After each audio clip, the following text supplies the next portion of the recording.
हाय दोस्तों, welcome back my YouTube channel.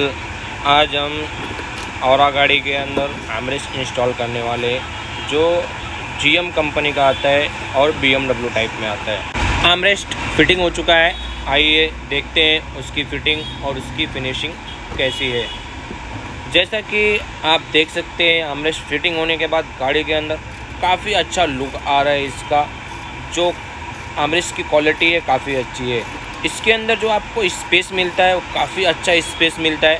Back side में आप पानी का बॉटल वगैरह भी रख सकते हैं इसके अंदर।